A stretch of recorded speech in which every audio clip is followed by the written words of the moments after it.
All right, welcome back. Since talking about the FIFA Under-17 Women's World Cup, let's give you results from semi-final matches played today. The much anticipated game between Germany and Spain ended 2-1 in favor of the Spaniards. They won that game and they are through to the semi-final.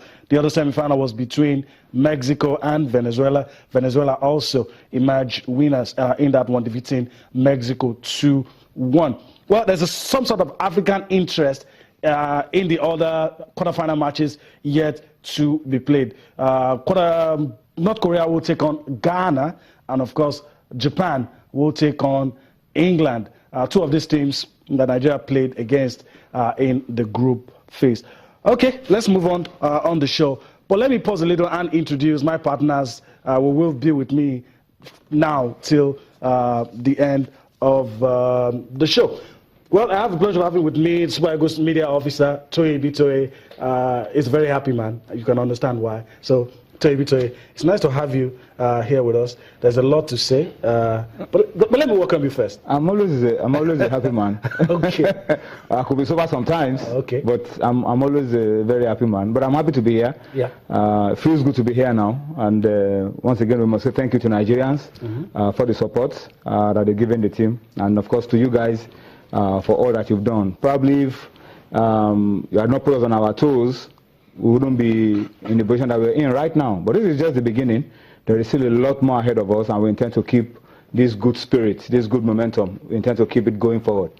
Well, that's good to hear. Oyewuchi Nwachukwu also with us. It's always a pleasure having him this lovely Wednesday evening. Oyewuchi, it's good to have you with us on a day when we have the media officer of the Super Eagles with us. But let me welcome you. Nice having you around. Yeah, thanks for having me. Tony is a bit relaxed, very unusual. Understandably. The past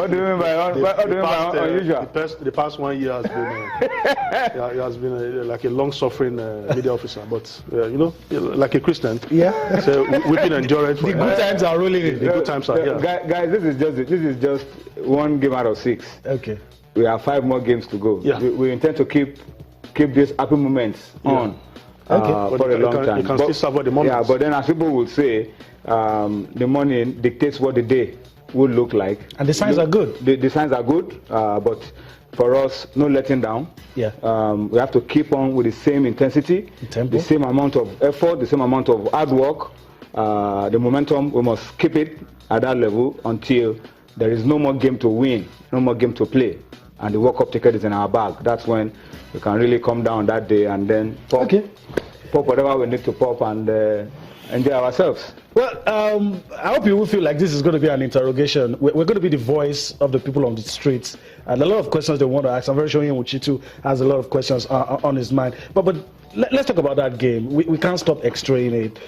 Good results. I mean, a lot of positives to take away from that game. But let's quickly talk about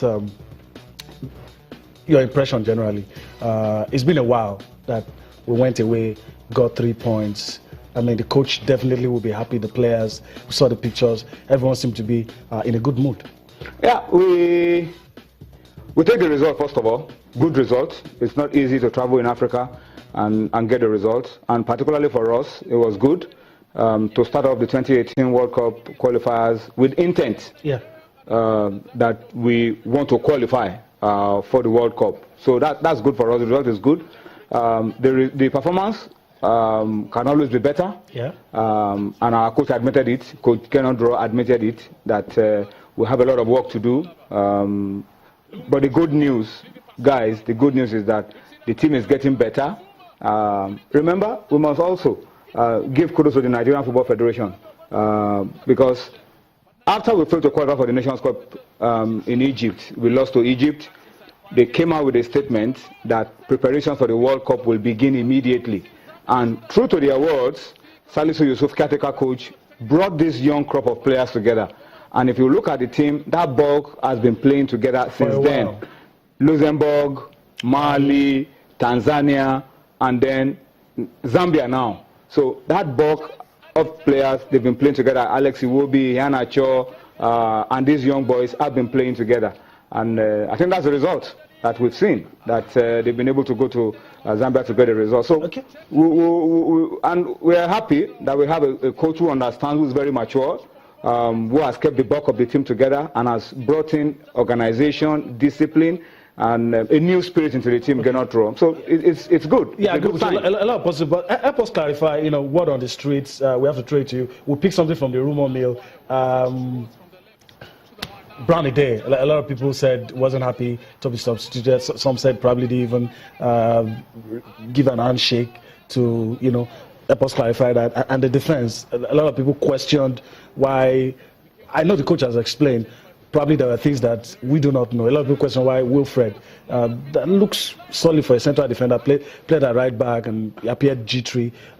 Probably those two. Technical issues, I trust the judgment of our coaches, so I don't want to talk about technical issues. The coaches know why the players were picked and how they were picked. No, I'm talking about the reasons given. Yeah, well, for us, the coach has already explained why we played the way we played.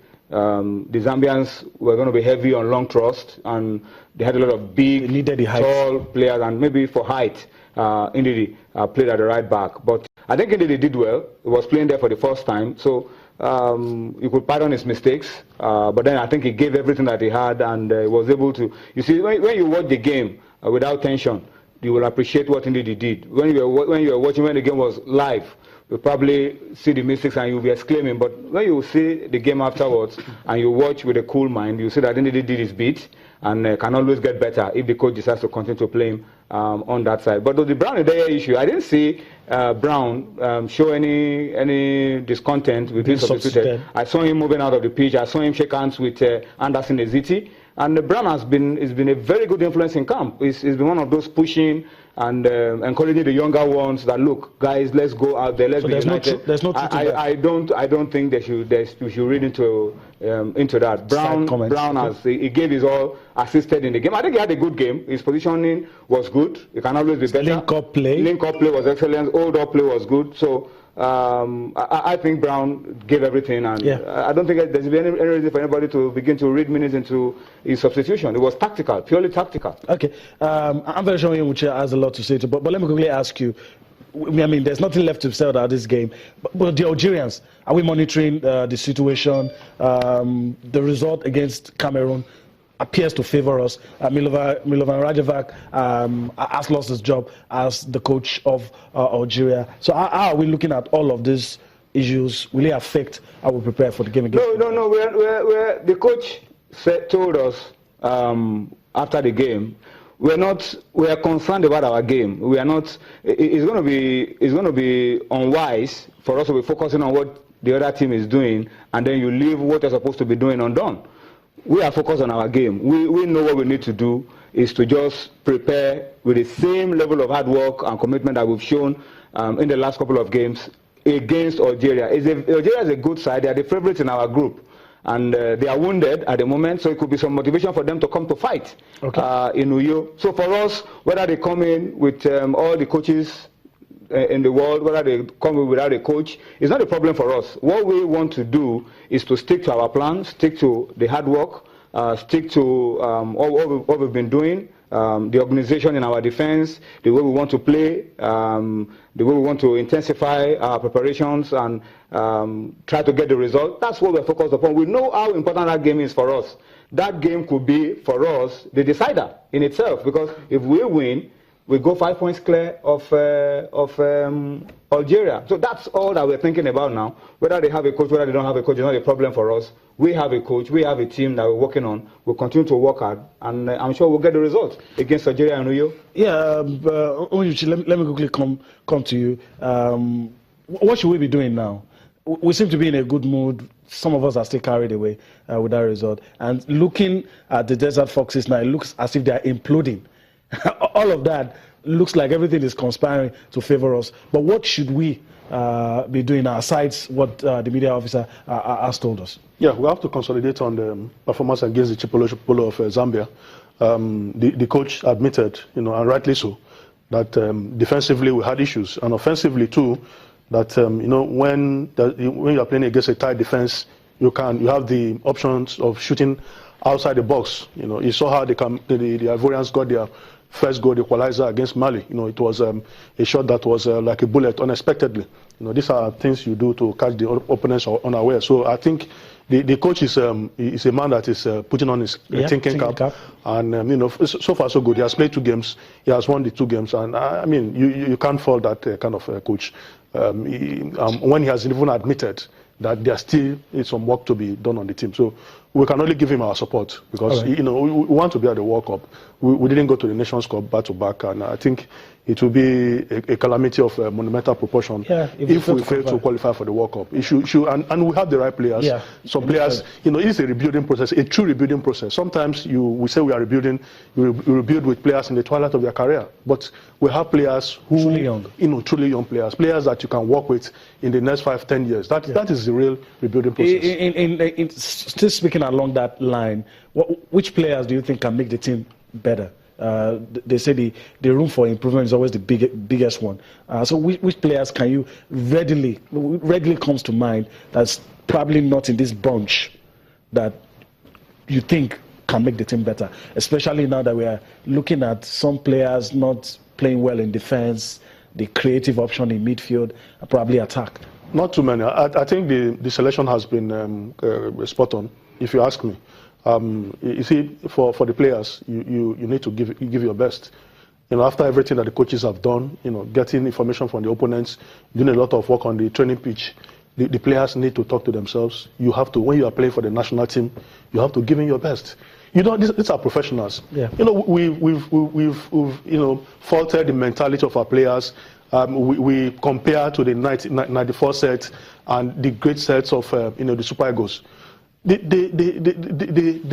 gave their best. They played up to their potentials. What is happening now, I don't think it's restricted to Nigerian players alone, maybe some African countries. Yeah, facing that problem. When you are playing for your clubs in Europe, you give your all.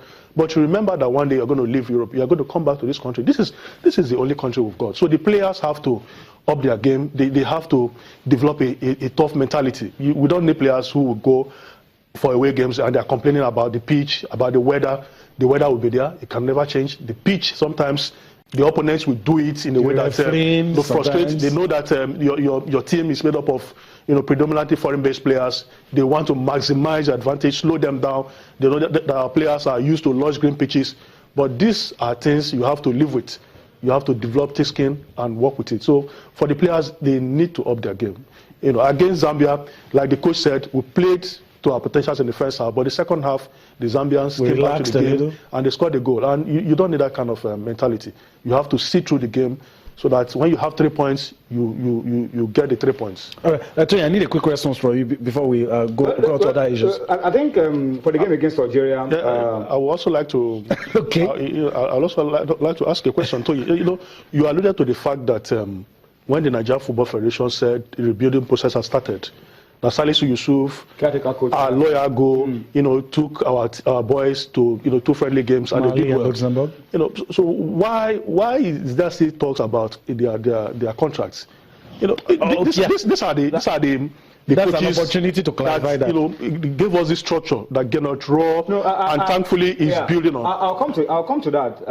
But for the first one about the players that are going to be available for the game against Algeria, the coach is keeping the bulk of the team together. Okay. And then those who were not around because of injuries, Leon Balogun, Isaac Success, Victor Moses will be back. Odion Igalo, who was excused because of his personal issues, will be back. And then, of course, the good news is that Etebo is back scoring for his club. And so Etebo will also, the coach has talked about Etebo as well, that Etebo is a player that he is bringing into the team. So I think these guys are the ones that are likely to see join the team for the game against Algeria. I'm confident that we will continue the good run against Algeria on the 12th. And the issue about the indigenous coaches, I read somewhere earlier today that the coach himself had a meeting with the NFF president, and he told the president that, look, if somebody in the technical crew is not happy, everybody is not happy. Yeah. And so you have paid us up to date, but we want you to sort out the issue of the contract for the